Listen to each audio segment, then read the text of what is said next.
All right, shalom, shalom, shalom.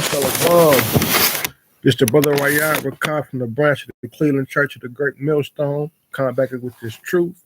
Before I get started, I want to give all praise, honor, and infinite glory to Yahweh, Bahashem, Yahweh Shai, Bahashem, Rakah HaKodash. Double honors to the elders of Great Millstone. Peace, love, blessings, and salutations to the Lord's elect, to the Akim scattered abroad, the four corners of the earth that preach this truth with all truth and all sincerity. Most importantly, always with charity, man. And like the title of the lesson say, keep crying, man. Because we on our job.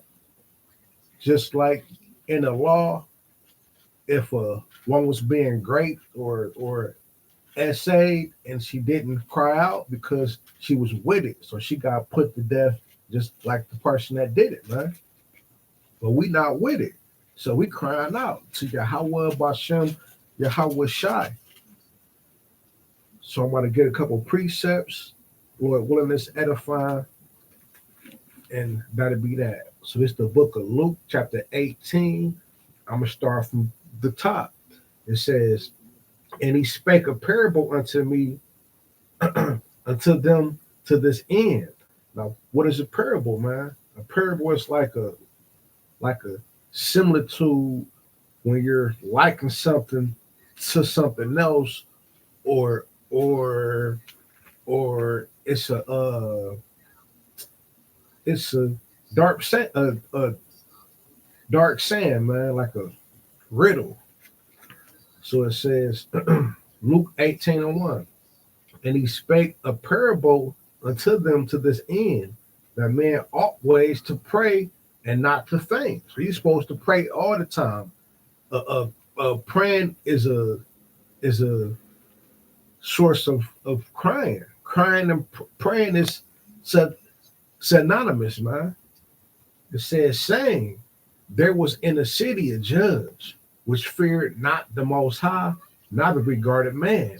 So it was just like a he didn't care. He didn't fear Yahweh Bashem, Yahweh Shah, and he had no regard for man either.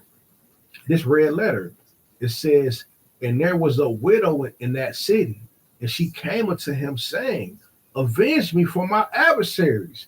Get back at me for my enemy, man. And he would not for a while, but afterward he said within himself, though I fear not the Most High, no regard man. Yet because this widow troubleth me, I will avenge her, lest by her continual coming she weary me. So the unjust judge did it just for the simple fact that the woman kept bothering him. Verse 7, and shall not the Most High Yahweh avenge his own elect, which cry day and night unto him, though he bear long with them? So that's two things. Of course, if the unjudged judge recompense this woman because she troubled him, how much more the Most High, who made a promise to his elect that he will put them on top, that he would let them get their get backs in the end. Even when Jacob gathered his sons together unto him, what did he tell them? I will tell thee what shall befall thee in the last days. What did he tell Gad? That a troop shall overcome him, but he shall overcome at the end. And that's exactly what happened, man. The U.S. cavalry overcame Gad, man.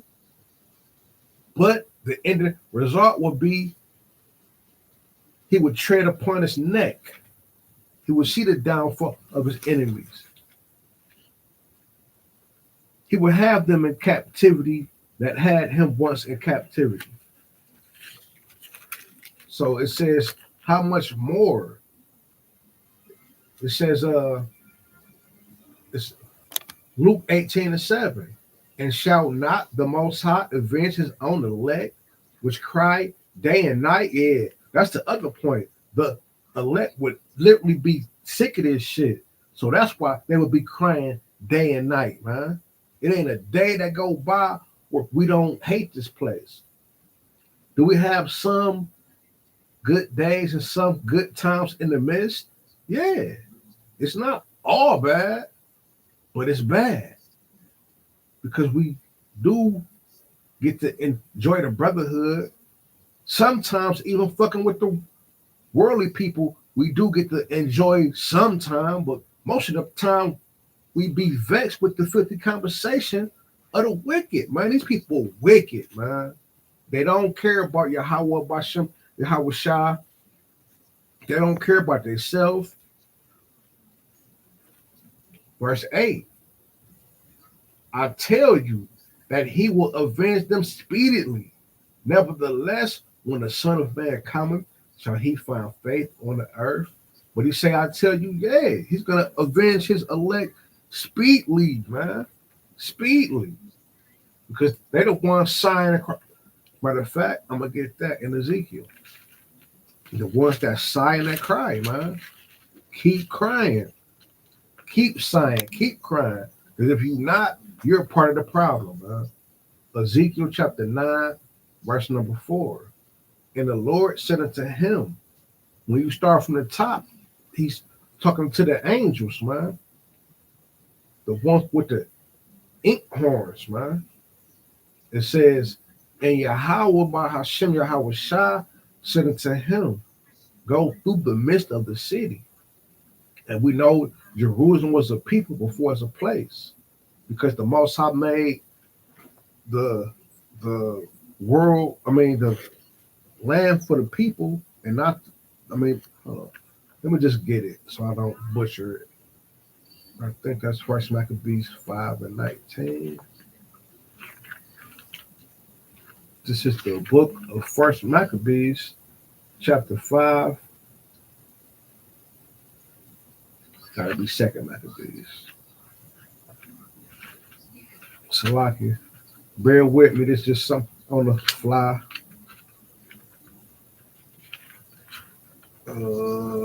Second Maccabees 5:19. Yeah. Second Maccabees chapter 5, verse 19. Nevertheless, the Most High did not choose the people for the place sake, but the place for the people's sake. Because the Most High didn't make the land and then say, well, he didn't say, well, he made us, we're more important than the land. You feel me? Because without the people, the land would be nothing, man. Basically. Back in Ezekiel chapter 9, verse 4, it says, and the Lord said unto him, go through the midst of the city, through the midst of Jerusalem, and set a mark upon the foreheads of the man that sighed and that cried for all the abominations that be done in the midst thereof. And that mark is talking about the Thawa.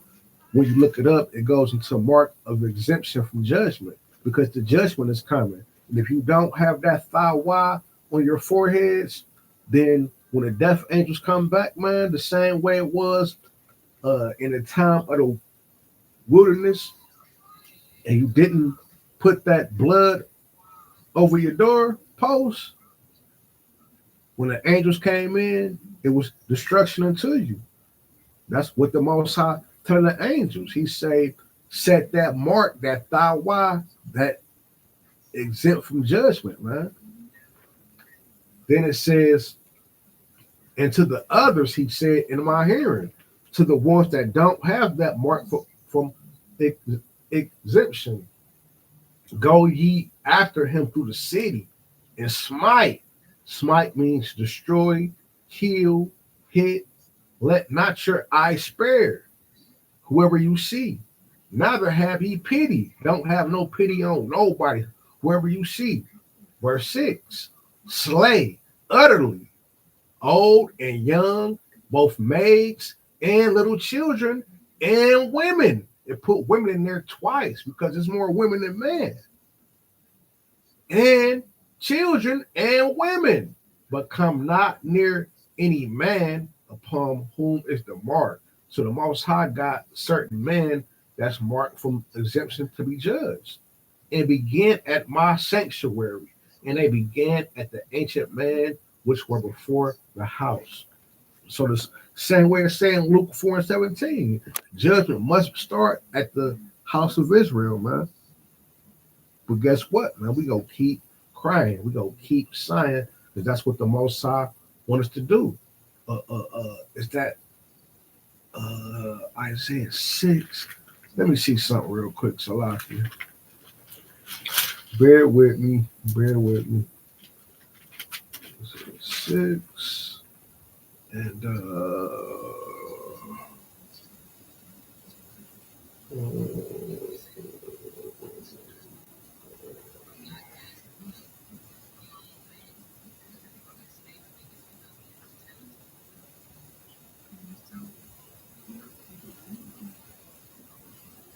this is the book of Isaiah, chapter 6, verse 9. And he said, go and tell this people, hear ye indeed, but understand not, and see ye indeed, but perceive not. Because it goes back to how King David put the prayers up that the Israelites wouldn't get it. Let their table be made a snare and a stumbling block into the wicked 2/3. Make the heart of this people fat, and make their eyes heavy, and shut their eyes, lest they see with their eyes, and hear with their ears, and understand with their hearts, and convert and be healed. But the Most High don't want them to convert and be healed, because they have to pay for their actions. Then said I, Yahweh, how long? And he answered, until the cities be wasted without an inhabitant, and the houses without a man, and the land be utterly desolate. So we gotta preach and keep crying and keep sighing until the destruction comes, man. Simple and plain. We ain't gonna hold our peace day nor night, like I'm about to get in the scripture right here. This is the book of Isaiah, chapter 62, verse number 6. It says, I have set watchmen upon thy walls, O Jerusalem. Jerusalem is talking about you so-called Negroes, Latinos, Native and Seminole Indians, which makes up the 12 tribes of the children of Israel, which shall never hold their peace, day nor night. We're going to be sighing, we're going to be crying over this internet, on the highways and byways, and these epistles, man. And we ain't going to hold our peace, day nor night. Just like it tells you in Psalms the 19th chapter, man. All times of the day, their sound went out. It wasn't a language where our voice wasn't heard. It says, Isaiah 62:6, I have set watchmen upon thy walls, O Jerusalem, which shall never hold their peace, day nor night. Ye that make mention of Yahweh, Bahashem Yahushai, keep not silence. We not keeping silence. We proclaiming this truth on the housetops. We proclaiming this truth everywhere across the four corners of the earth, because we want the end to come and give him no rest until he establish, until he make Jerusalem a praise in the earth. So who wouldn't want to sigh? Who wouldn't want to cry for that, man? Only a damn fool. I'm going to get one more. I'm going to close out. I think that's Psalms 34. Let's see.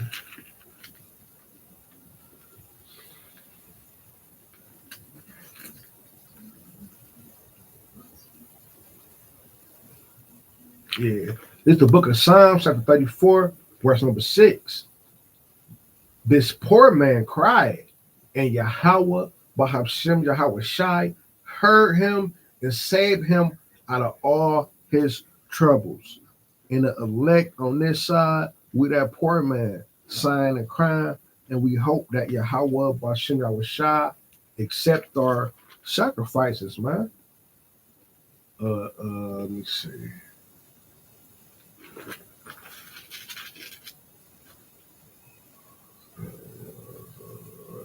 Move. Let me see if I can find one more.